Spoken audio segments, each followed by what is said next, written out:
শীতের সকালে বেড়ানো মানে মনে পড়ে যায় দীঘা, আর সেই দীঘা মানে দীঘার সমুদ্র সৈকত। সমুদ্রে আনন্দ যেমন করবে পর্যটক, বাড়তি পাওনাও পাবে দেখার মতন পরিযায়ী পাখি, প্রচুর পরিমাণে বিদেশি পাখি।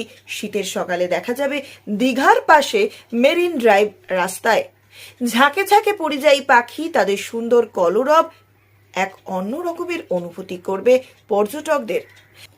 একদিকে সমুদ্রের সূর্য উদয় দেখা, সঙ্গে জল খেলা, পাওনা পরিযায়ী পাখিরও দেখা। তা না হলে ভেবে দেখুন, ছুটির বাজারে চলে আসতেই হয় সুন্দরী দীঘায়।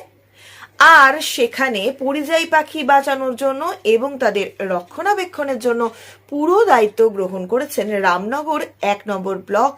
তা নিয়ে প্রতিক্রিয়া দিলেন পঞ্চায়েত সমিতির সভাপতি নিতাই চরণ স্যার। দীঘা থেকে অংশুমান পান্ডা রিপোর্ট।